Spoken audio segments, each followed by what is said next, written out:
Welcome to the podcast today, Dr. Nasha Winters, and she has been on a personal journey, you guys, for the last 27 years around cancer. Her quest to save her own life has transformed into a mission to support others on a similar journey. Through that journey, she travels and explores the world, exploring integrative cancer clinics, vet clinics, protocols for research projects, speaking at conferences, educating, and meeting colleagues to help apply all of the education she's learned and teach them how to do things in metabolic approaches with their patients.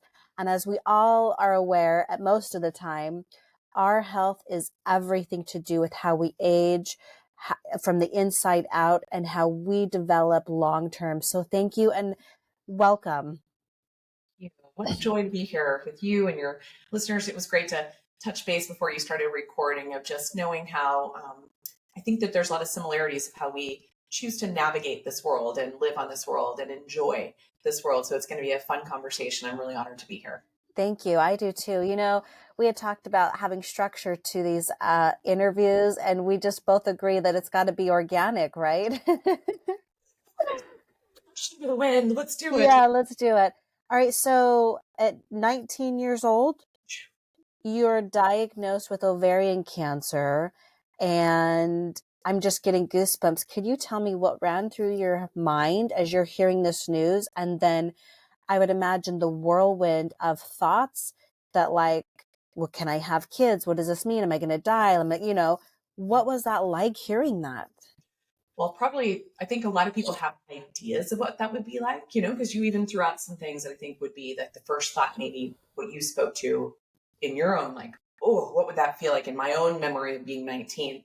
So one of the things that was interesting is, first of all, you'd started out saying 27 years out. You actually just hit 32 years out because I'm 52. Wow. In 1991.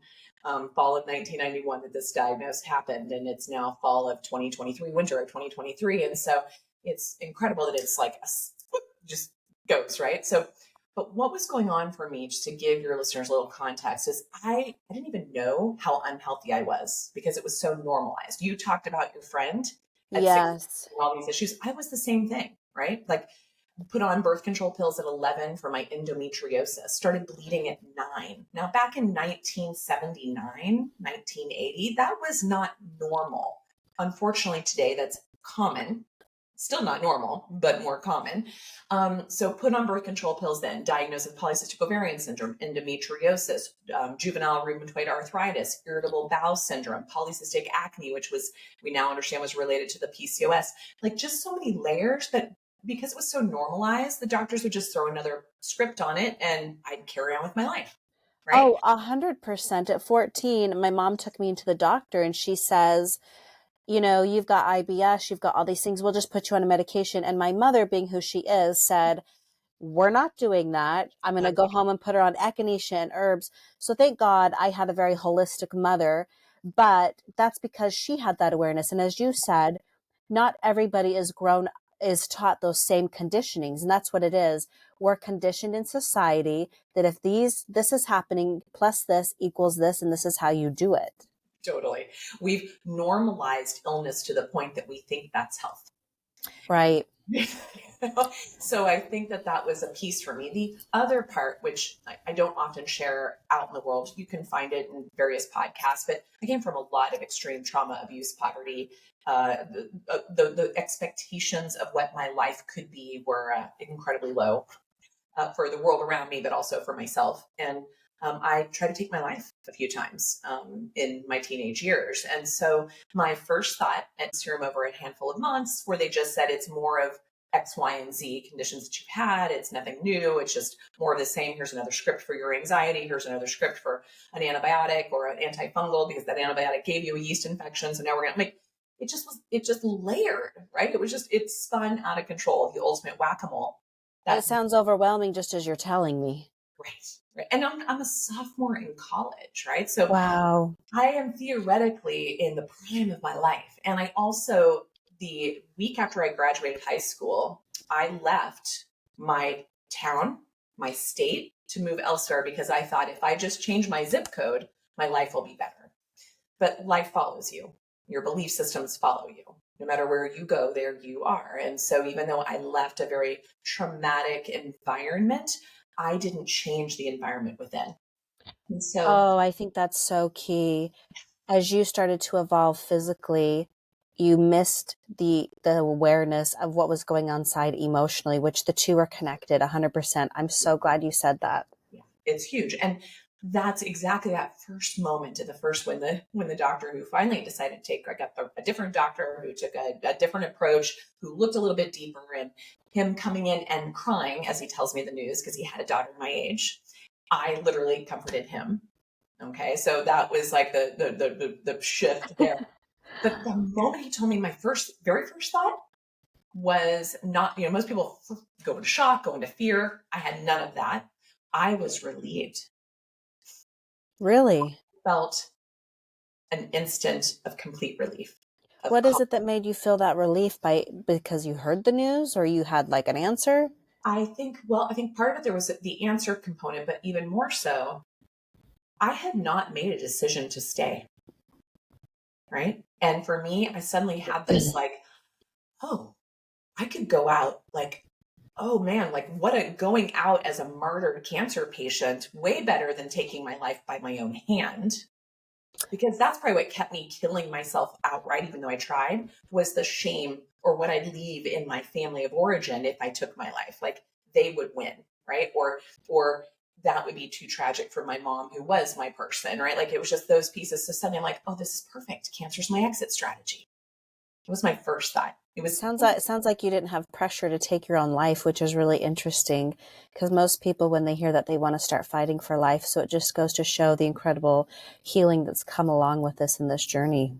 100%. And so that was that initial piece. But then it's like, I'm 19. I was pre-med. Okay. Right? I'm 19 years old, soon to be 20. I was only 2 weeks away from my 20th birthday.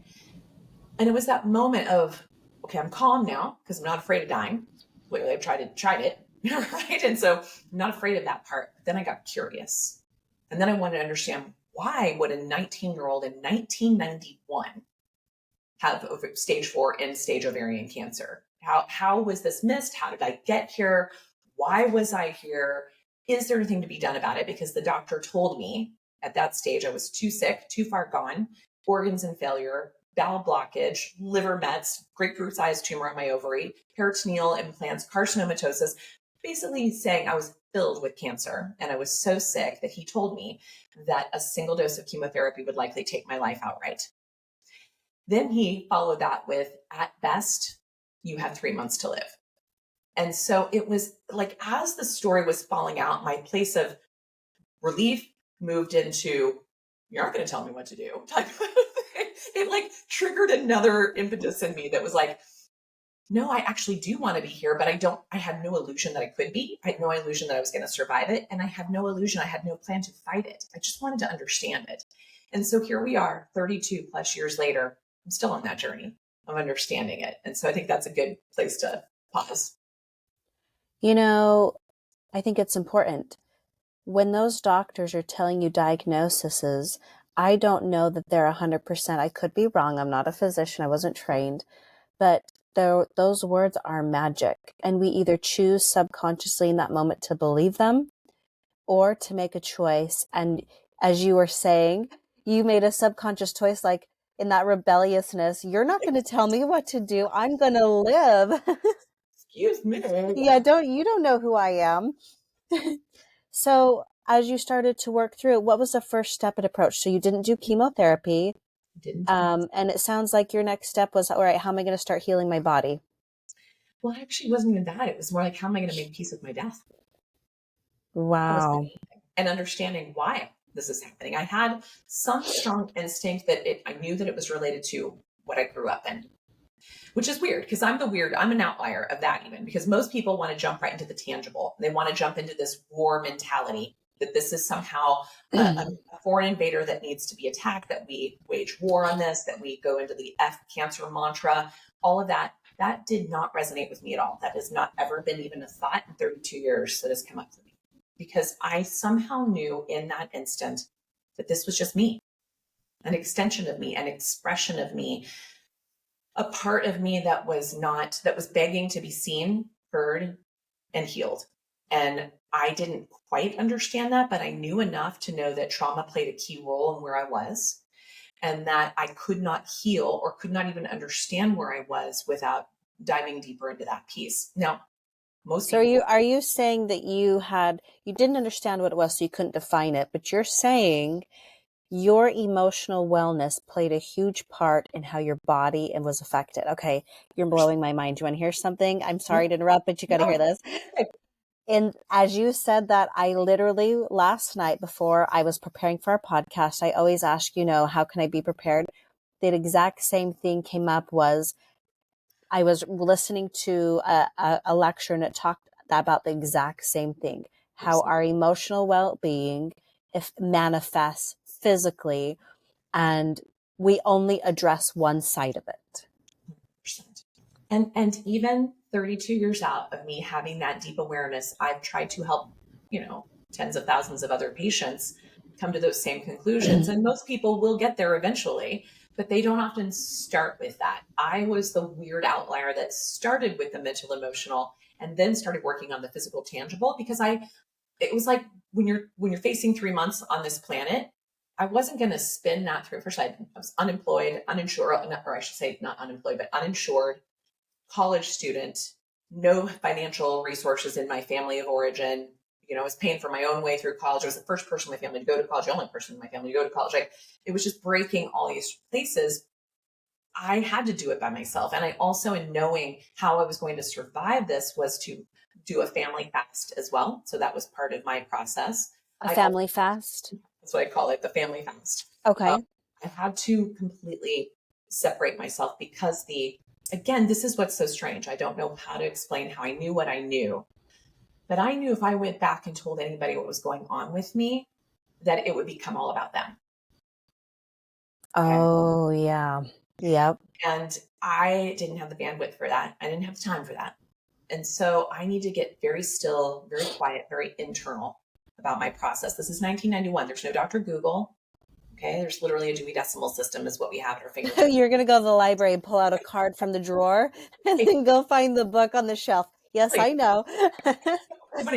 Money. I was doing more study at my university, at my college, Wow. Yeah. in the library. So I had many a night, because I was so poor, there were many a nights before they had cameras and security in 1991. I would sleep in the library, right? Doing my research in the middle of the night to be going through and learning, because there was not much out there. And so here's the family fast. Here's the doctor telling this information, me going, okay, I want to get curious. I go to the library because I get a second opinion. I go to the library, a book falls off the shelf, jumps off the shelf from this. I've never heard of this person. It's called Quantum Healing by a guy by the name of Deepak Chopra. Oh my gosh. 1991, a girl from Kansas, not experienced any of this. And you never heard of him before? Never heard of him before. Oh my gosh. Library in Durango, Colorado, tiny little library. This book literally jumps out at me. I sit down on the floor, I read it in 2 hours. I'm a speed reader, so my brain just kind of downloads. And so I read it, and I literally have my own paradigm shift, I think, in that moment. So that's one element that came through. The other element that came through, which is accidental and interesting, in that 30 years later, we understand the mechanism of action behind it. But because I had a complete blockage, I could not eat. If I ate anything, I would throw it up, and it would cause excruciating pain. So I literally, for 2.5 months, did not eat anything solid. And at best, I could handle tiny sips of herbal tea and water. And even that was challenging in the beginning. That likely saved my life. So we started learning, even from research from Dr. Moreshi in 1909, showed that tumors could be debulked, could be made smaller, to shrink in a fasted state, which I did not know that for 20 some years, right? So that accidental gift of a bowel blockage moved into a place that today we have a lot of good research about the power of fasting and cancer, et cetera. So oh yeah, living in the world of telling you what I did then, but what we know now that it actually validates what I did then accidentally. No accidents, right? So there's that piece. There's the leaving the traumatic field in which all of this came to be from. And also just getting curious, asking questions, doing research. I was able to find an acupuncturist who helped me with my pain management. I worked at a detox center because I was pre-med. So I was working as a CNA and a detox counselor, doing a lot of stuff in the medical field. But I ended up working in a detox center where we were sitting on 4 Indian reservations on Navajo, Apache, Ute, and Ute Mountain, Ute Southern Ute reservations all the way around us. So we served a lot of people from the indigenous community. And one of the people that would come and do work with our folks in the addiction, because it was an in-house residential addiction center as well as a detox center, I was exposed to indigenous healing traditions. So I would, as a detox counselor, go do the sweat lodge with our participants and go do these things and start to have an understanding of my body from more of a nature centric concept. So again, I'm a hardcore scientist, right? You got to remember that. So you're doing hot sauna. Yeah, I'm doing basically exactly hyperthermia without even knowing.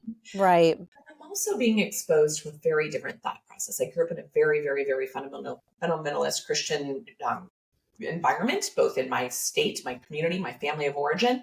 And so my construct was the aperture was pretty narrow. So suddenly I'm exposed to seeing things from a whole different perspective, whole different ballgame, which also opens me up to being curious and understanding more and more about myself, which stimulates the path that I've been on for over 3 decades now to evaluate for all the various healing modalities all over the world of what is, to realize that we resonate with different things at different times and that there isn't one way to achieve healing. And so I started to just understand that about myself. And I kind of tell people, I feel like I learned just enough to kick the can down the road a little bit further. And then another truth would be revealed. And then I kick that can down the road. And then I try something else out. And maybe that backfired or maybe that worked. This living laboratory is how I still continue to live today, 32 years later, and have managed to help tens of thousands of patients along the journey and now train clinicians all over the world, patient advocates all over the world, consult with researchers all over the world, and building a truly residential integrative oncology hospital, a data platform, and a research lab to show that all of these different modalities and the way of measuring response to that is valid, that there is not one way. Because today's standard of care, if you are not doing standard of care, so chemotherapy, radiation, surgery, targeted therapies, endocrine therapies, immune therapies from standard of care, you are theoretically not doing anything for your cancer. That's one fallacy. The other fallacy is that doctors who you can only legally call yourself an oncologist if you are board certified oncologist or a dental surgeon. Those are the only 2 people that can say they treat cancer. So there's also this sort of hierarchy at play, because I don't treat cancer. I treat people that happen to have a lot of patterns that have accumulated over time that are lots and lots of warning signals, lots and lots of opportunities, lots and lots of messages that need our attention to restore balance and to regenerate the healing process. So those are how we differ, in that I see the body more as a terrain of a landscape that cancer takes root in, whereas our culture only treats the cancer cell, the cancer pathway. So those the surface, they treat the surface of the problem, not addressing the root, stemming to grow that. I understand. Yeah, exactly. Yeah. So it's been a very interesting accidental journey. And, for your listeners, most really amazing things in medicine were accident, right? So, well, and I think you being, honestly, I see it as you being brave enough to take that action. I mean, a couple of things resonated with me personally, just from how I grew up in that same generational mindset of traditional, you do it one way. There wasn't a whole lot of perspective, very toxic environment. And when I went through some very personal things, I did a family fast. And the idea in our culture is your family is all of these things, right? Just like if you hold this title, you're entitled to have to show up and it's supposed to look this way. But in my experience, family have been the people that have walked into my life when I most needed somebody who could help me through that at the most. And I know I've been that for other people. And it sounds like you had to almost go through some things personally. And if your value system aligns on the religious Christianity, then you can kind of correlate it to God in the Garden of Gethsemane, if you guys are familiar with that story, and he's suffering and going through this process to get to know himself. And once he understood himself, he then could understand others and create a pathway of example, right? So I'm hearing, you see how my brain is going through all these things. And I'm thinking, if she didn't fast, she would have had food suppress these emotions that had to come up. And I think fasting is a very powerful thing because it allows your body to address the energy that's there. And not to say that eating is bad, but can you see how I'm just seeing all these things as you're talking? I'm like, yes.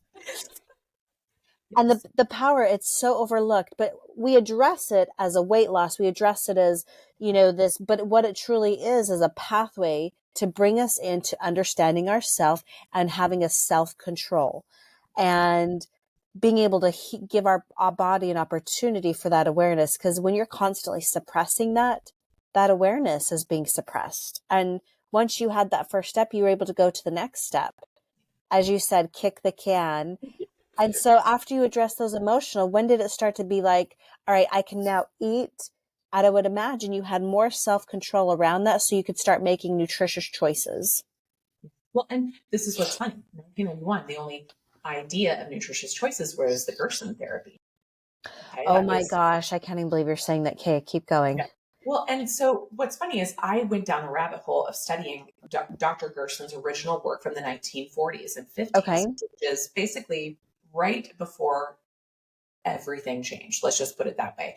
World War II changed everything. We took all of our leftover ammo, we turned it into pharmaceuticals and agricultural materials. We basically changed the terrain of our planet following World War II. Within another decade of that, we started introducing GMOs and glyphosate that were just more research at that time. And by the mid 1980s, it was global. Like it was just everywhere. You can't even get glyphosate free anything anymore because our rainwater is polluted with these elements. Wow. To see how within 2 generations we've 2 or 3 generations we've completely changed the planet. So what Dr. Gerson's original work was based on was pre that change. So I need your listeners to understand that. So in 1991, we still hadn't quite gotten to the level of toxicity that we are today, right? So I was like the canary in the coal mine, like one of the first early generations to start to express the toxicity of what was happening on the planet. So my body was just a really good canary in the coal mine for that. And so that part was I was applying just massive amounts of, no, before this, just to give your listeners context, I worked through high school from age 12 until I graduated. I worked at Hot Dog on a Stick in the mall. Oh my God. Right. I my first hot dog on a stick was when I was 9 months pregnant with my first child, shopping at the mall, and I was like, what is this? Because I had never been exposed to it as a kid. So I eat this heavy fried, it was amazing, but Right. highly addictive. That's just it. It has all the things that make it highly addictive. But because it was so poor, that was where I had Yeah. square meals. And I would Wow. on leftover, like literally 5, like half-gallon sizes of lemonade. Oh my gosh. All of Six, that in your I was body. vegetarian, so apparently the cheese stick was a better option. It's Velveeta, people. Nothing cheese about it. It was plastic wrapped in thick GMO corn batter in a secondary high alpha linoleic acid corn oil that you cooked it in. It's like it was about as toxic as any human being could get, and I ate that straight on for years. So here At you are implanting 5 days a small week. toxicities over a period of time, basically microtoxins over a period of time, which not only manifested physically and then probably neurologically was causing harm in your brain. 100%. And like living on, like our treat at home was white bread with cinnamon sugar and country crock butter, which is margarine. That was what we ate, right? We were latchkey kids, so we were living on Hamburger Helper and boxed mac and cheese. And there was literally my mom, like the idea of a vegetable in my household was canned cream corn or Which canned is wheat. for most kids, it's cheap, it's easy.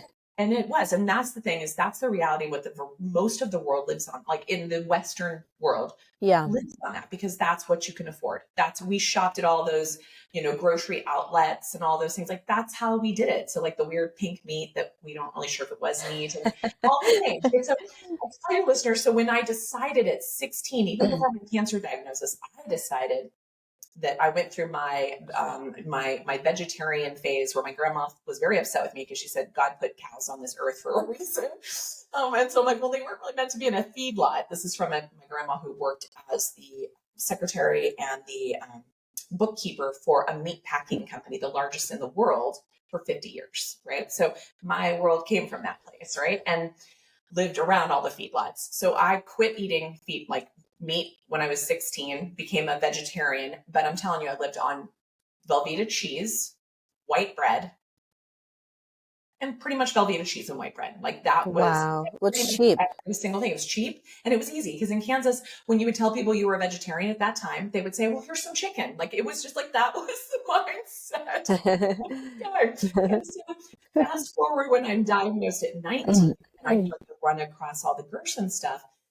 That was such a huge improvement over how I'd been eating because suddenly I am juicing vegetables and fruit and eating more live things that are raw. And so my body had a stability and improvement into that. But what I didn't understand, and it would take me a few years to figure this out because being a living laboratory before I started running labs on myself, I became more and more malnourished and I couldn't figure it out why. Because I just didn't understand. And I was like, well, because I was living on pretty much only sugar, right? And no fiber, no protein, because everything juice, there was no fiber in that. And so it was becoming increasingly fat, increasingly. As you're doing the Gerson diet. So how long were you on the Gerson diet? I spent 2 years on the Gerson diet. And just for a quick context, basically this diet, you guys, is juicing and a very strict protocol of no salts, no oils, no meats. It's all juice and it's very overloaded to do micro heavy packed nutrient dense in your diet. Exactly. But originally, here's what's interesting. This is what missed in modern Gerson. Father Gerson had everybody doing raw liver stuff every day. And he had everybody juicing greens, not carrots and apples. And he had them taking massive doses of potassium to reset this sodium potassium in the cells. So the man was onto something, but unfortunately his daughter, probably traumatized by liver, and all the things, changed it to how it's being utilized pretty much around the world today, which it does not work anymore. And so that's going to upset a lot of people, and we'll probably get some hate mail for that. But I'm here to tell you the way Gerson was initially designed is not how it's being applied today. And I was lucky, and at the time I was using it, I started doing liver injections. So I had a little bit of support, but they were painful and expensive, and they were hard to find. You can't even get those today because it's just a long story about that. But that was my first go. Then I became hardcore vegan after that because that just seemed the next step. As I went to naturopathic school, that seemed the way to go. I got sicker and sicker, right? And so I was about 6 years as a hardcore vegan. In the last couple of years of that, thinking I'm just going to buckle down more and become a raw food vegan. My IBS, my hypothyroidism, my body flew up to almost 200 pounds, right? And I'm 5'9.5". Like I could carry that pretty well, equally distributed, but that's about 40, 50 pounds heavier than my ideal, right? Walking around, and that did not feel good. And my skin, like everything, my hair was flying out in clumps. I had like sores in my mouth because I didn't realize I was so severely B12 deficient, like all the things, right? I finally had a Chinese medicine when I was studying my Chinese medicine. He felt my pulses. He looked at my tummy. He said, you're going to be dead in a year if you don't change this. And he's like, animal protein. He goes, you have to. And I was so spiritually and emotionally against it. Dogma almost took my life. Okay, so I understand what dogma is, but just put a little definition behind that. A deep, deep-seated belief that you cannot shake even when the evidence tells you otherwise. And so I almost Thelma and Louised off a cliff to support an idea, a belief system that was actually not serving me and that was actually not true for my body. And it was hard. It was really hard. How often do you think people stay stuck there when they can really take their health to another level? And I would imagine you've met a lot of those people as you have been healing many. Great. And today it's worse than ever because we have access to so many ideas and so many influencers. And what I really want people to understand is I tell folks, my mantra today is please we don't follow dogma, we follow data. And so I try really hard to encourage, inspire, empower, educate folks to see their reality through another lens that allows them to make different choices for themselves. And there will still be, and I have watched many people, like one of my dear friends from naturopathic school, he was a raw food vegan, famous, written books, the whole, like a huge influencer, follower, one of the first in the movement, even our roommate for a period of time. He died the most miserable death. And all of us, Really? as he at, when we were all in medical school, he looked like a skeleton. Everyone called him Skeletor to his face, not just behind his back. All the doctors, everyone was like, you have to do something different. When we would go into the things, so we have to try on different diets and different, supplements, like different things. So we all had to try different things to know what our patients were going through and to be a living laboratory for ourselves, which was, I really love that part of my education. They don't do that anymore in naturopathic school, which I think is crime, because it's really powerful to see what it feels like to be a vegan, hardcore vegan for a period of time, a raw food this, a carnivore this, a paleo, but like to try them all to see how they feel in your chemistry. So you also realize there isn't one way. Right. So that was really powerful. We all had to basically do a 2-week of all these different diets throughout a year time in med school. He would not do that. He just buckled down even harder. And just to give you an example, he was ingesting a quart of honey a week and a bag of dates a day and tons of like sprouted grains every day. Like it was just sugar on sugar on sugar. He was an O blood type, the blood type of the hunter gatherer. His body literally did not make the amylase to digest the carbohydrates that he was taking in. He ended up a couple years after we graduated medical school, and everyone watched him get sicker. His skin was literally like falling off his body. He was bruising so easily. His hair was coming out in clumps. His teeth, like his gums, had completely receded. I mean, he looked like a concentration camp victim. It was Wow. And in his devastating. mind, though, and in his world, Yeah. he thought because of that dogma idea, Yep. he was going to be healed, and this was the path because it's No. what worked in the beginning, but he didn't pivot When he needed as when he needed data to. changed. And he was known. It was his identity to be the raw food guru. So there was Wow. attachment too. So a couple years after we graduated, he was diagnosed with stomach cancer. His body had literally auto-digested itself. And when we all saw him a few years after that at a conference, we were all surprised he was still alive. And he was like, I'm here because he was even more strict, more depleted. And his liver was so giant, he couldn't even cover it with a shirt.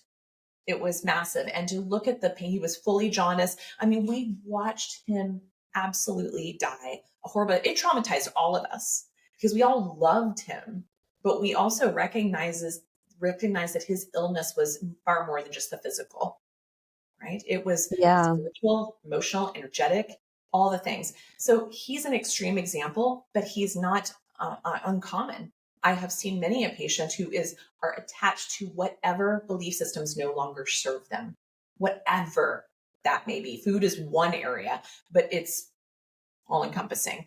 And so I've had to learn that because I went through dogmatic stages in my own 30 plus year journey. And I was very humbled by that. Right. And so now when someone's like, this way or the highway, or only this, or this is the only way to go, my little spidey senses get activated to say, show me the data. Right. Because when we get in that place, we can get ourselves in a heap of trouble. Wow. So I am a trained NLP. Sweet. So Yeah. you're familiar with that? Go on. So Yeah. you know how my brain is processing as we're talking. I Yes. thought I would let you know that because I think you knowing that will put some perspective behind the words you're using, but I 100% agree with that. You as a doctor haven't addressed the physical, but you've really tried to address the emotional because people get so stuck in their value systems, and that can be holding them back from being healthy. And by it holding you back, you had to go through that experience. So as you read Deepak Chopra and you did the Gerson diet, what was after the Gerson diet?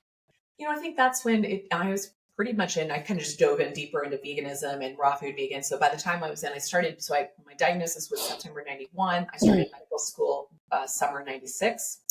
I hid my diagnosis from everybody. There was only a handful of people who knew, because I did not want to be associated as a cancer patient. And I also didn't want it to deter. I didn't think they'd let me into med school. You didn't want to keep a victim mindset and have people impose that on you. And I do not know how or where that came from, because I grew up in a place of like victim mind. Everyone around me was a victim mindset. Yeah, so it's everyone else's fault why your life is the way it is. Yeah. And so something like that was what blew up for me, was this, I have to leave that environment to be able to think differently. I have to change. Like if you told me, if you told me light, I say dark. If you told me, night, I say day. Like I kind of had like I had to go to the other end of the spectrum, which is how I differentiated and found myself ultimately, because you sometimes have to pendulum really hard until you kind of find what is your zone.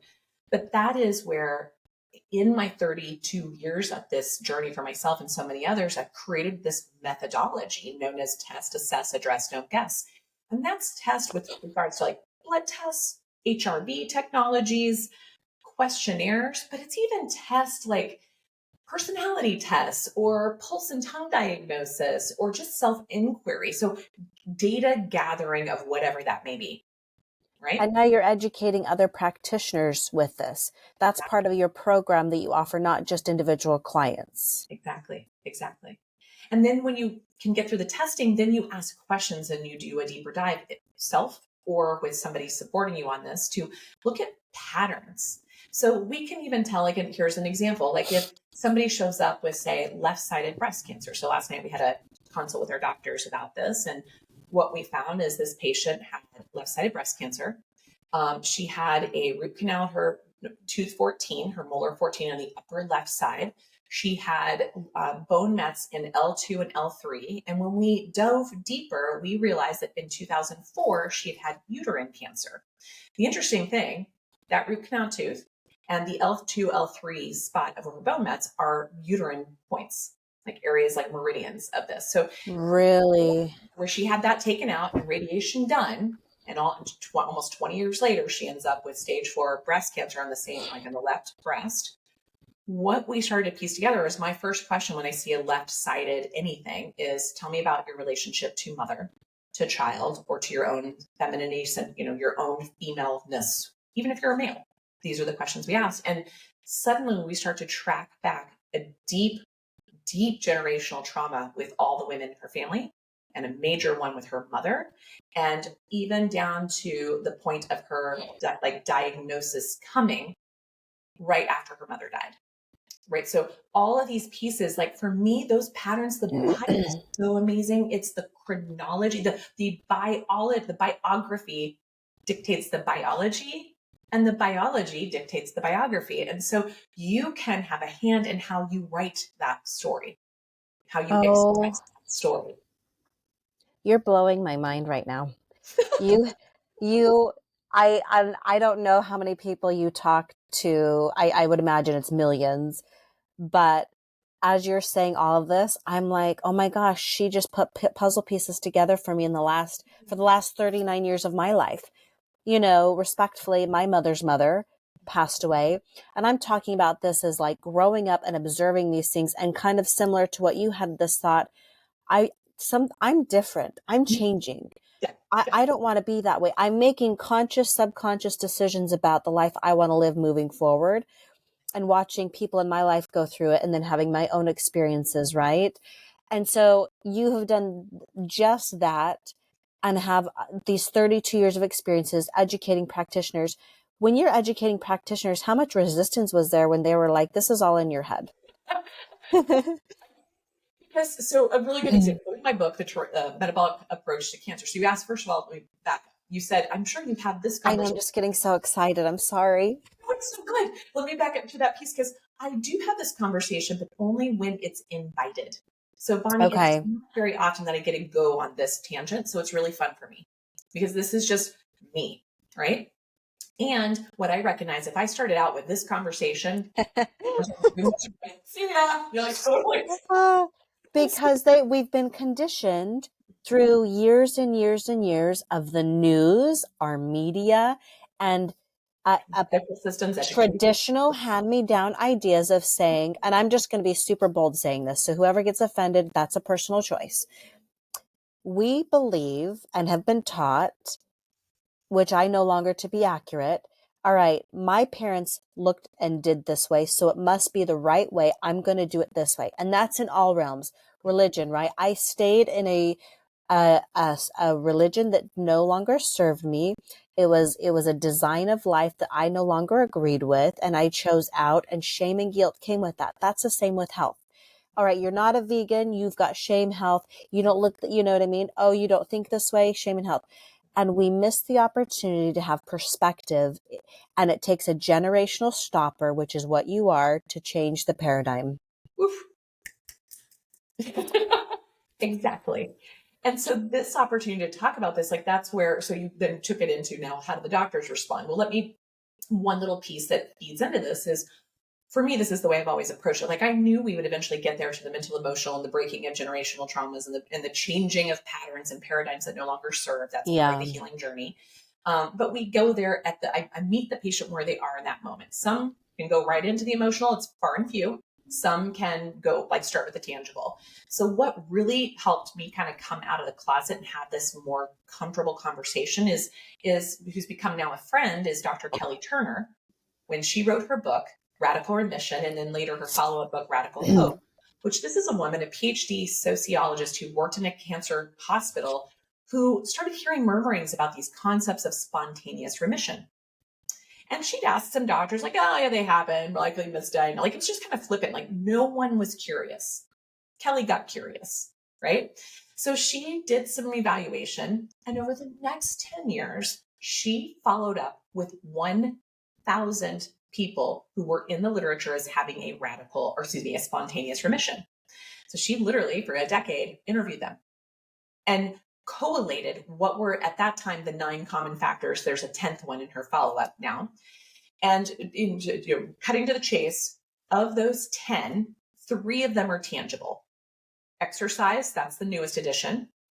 Supplements, diet, right? Wow. But even those 3, there's no there's no one, right? Like it's not, oh, it's cardio or it's Pilates or it's yoga. That's like move your dang body. It's like, that's pretty much what it comes down to. Moving does so many things for you, and people think it's only physical. But how often have you done exercise and you have had that time, 30, 60 minutes, where you have reconciled and processed things going on in your brain, and it's been able to help you organize? So and people think, oh, well, I've got to it has to look a certain way. No, just start by walking. Exactly. So I love that. And then down to the supplements. So like when she asked people, when she started collating the data, it's not like, oh, it has to be melatonin or vitamin D or like, depending where these people were in the world, it might have been something that your grandmother harvested and they used. It might be, there was like, again, like a different relationship with it. It was that they were became almost like a ritual. It was something they had some belief in. It's something that they took in that seemed to make a difference for them in whatever way. Right. And then the diet, the same type of thing. If they'd been eating this way forever, they shifted it to this way. If they'd been doing this, they added this. If they weren't doing this, they added, it was like a shift in the diet was what was big. So there was that. And then the other 7, this is where I said the permission slip was given, was when suddenly the 7 common factors of people who completely beat the odds, right, were on the mental, emotional, spiritual, energetic, esoteric plane. So she let us all come out of the closet and talk about that and realize that if you don't have purpose, if you aren't in gratitude, if you don't have some type of a spiritual practice, if you don't have self-inquiry and self-awareness and working on your emotional resilience, emotional intelligence, if you don't deal with the traumas, if you don't find a good support system, you will not have success. And so in my book, The Metabolic Approach to Cancer, I talk about the 10 major drops in the bucket. So epigenetics, so you alluded to that. It's like, just because your great-grandparents, your grandparents, your parents all have these issues, the buck can stop with you. Epigenetics is above the gene. So if there were tendencies or patterns or propensities, you can change its expression by making different choices. So that's a beauty. Then we have the metabolic, which is what is the fuel you're giving your body, right? And how is it Is it cream corn or is it organic, impacting? fresh? I chopped it out of my yard and ate it. Exactly. Like that's a huge shift. It's like that is the raw materials to make this engine move, right? Then Yeah. there's the toxicity piece. No longer a matter if you're toxic, it's how bad is it? How does it play in your terrain? Because our planet is toxic, unfortunately, because we've done that to it. And then down to the microbiome, which everyone pretended didn't exist until we could basically monetize it in the last few years between research and Probiotics for everybody. they provide and also like very pills, right? It's like Right. now that we Right. can put it into a pharmaceutical, now it's real. Then we get into immune system function, which we've all just come through this thing that shows us the vulnerabilities to our immune system. Inflammation, we've been an inflammation nation for a very long time. Poor circulation, so just like again, like poor perfusion, so poor oxygenation, cardiovascular issues, which is was the number one cause of death until cancer's now overtaken it. Then getting into the hormonal modulation, we're swimming in a swimming pool of endocrine disruption, and we believe somehow that we're hormone deficient, but we're actually just hormone deranged. Like we're not metabolizing and using it appropriately, clearing it appropriately. And then down to circadian rhythm and stress response, and then the mental emotional. So I even purposefully left those last two, stress response and emotional resilience, as the last, because people will want to start with the tangibles most of the time. I would say probably 98% of the population will say, give me the tangibles, I'll start there. That's actually what starts to create a desire and a curiosity to go even deeper. And so when I have patients that are like, I did everything, I had the perfect diet, I was in ketosis, I had the right supplements, I was taking the right IVs, I did the right chemotherapy based on my tissue assays, I did all the things. That's when you're like, okay, now it's time for the real work, right? And some people will literally choose the exit strategy versus deal with it. And I feel that because I almost did the same. Right. So as someone who faced the opportunity and very, very, very much could have said, I would like to push the ejection button and get the heck out of Dodge. Mm-hmm. Right. I didn't. I walked through the fire. And some people aren't able to do that. And there's no failure in that. They chose the path that was right for them. It might be hard for those who see it really clearly to watch it and know what's possible, but it's not my journey. And I've had to do more of my work around letting people make that decision for themselves. Oh man, I would imagine that would be hard, because as you're talking about these things and all the different ways to heal to be a holistic person, a whole person, we're taught that it's everything outside of us. Yes. And so when it comes to doing the emotional intelligence work, which is the language of our subconscious, our emotions are a reflection of our inner world. And the most powerful thing we can have in our life, I believe, is if we can have control over our mindset, we have control over our entire world. And that is one of the hardest, I don't want to say the hardest, let me reframe that. That is the work, and the challenge is being able to overcome that. And the people that realize it, you see grow. And I've noticed that in the work that I'm doing and the people that I'm talking to, like with you, they let go of the materialistic of where the money was going to come from. And once they were healed, just like my title of my podcast, The Power of Perseverance, we're taught that money comes from this. But once we do the work, you are blessed in abundance, not just monetarily, emotionally, you're everything. And I truly believe that. I believe once you can come to that understanding, the sky's the limit. 100%. That's so beautiful. That's so beautiful. Yeah. I love, this has been an incredible conversation, unexpectedly going to all these different points, but I just like to make things about me. Just kidding. This is your show, baby. No, who cares who's listening? This is all about me. And I invited you here, but it's really, no, I'm just teasing. But these conversations I do, because if one person can hear this conversation and it's that little seed of implant to grow those next thought to healing, take action, Here you are at 52, and you still have, I would imagine, another 50 years ahead of you or more, if not Oh, more, please. Exactly. right? And could you imagine if you had gotten sick at 50, the quality of life you've been able to have because you followed your heart, this underlying intuition, which we're taught to suppress. We're taught to suppress our emotions, to suppress our heart. And it has brought an incredible work for you. And how many people you've been able to talk to, how many lives have you saved by owning and taking responsibility of yours and empowering those around you? What an incredible story. Pretty cool. Pretty cool life. And it doesn't look traditional. It's No. out of the norm. And look at the abundance you've been able to bring, because you did make it about you, which we're taught no self-care, don't make it about you. But by going within and making it about yourself, which is the opposite of everything we're conditioned to, you really are giving back in so many ways. And what would you say is the biggest way you're able to give back? Well, I think so much like having these types of conversations, right? There's so much free content of just people being able to voyeur on conversations like this, I think is really Yeah. planting seeds. A really interesting thing, it's like this book that I wrote after, 2000, that came out in 2017. I literally thought maybe my mom and a few patients would read it.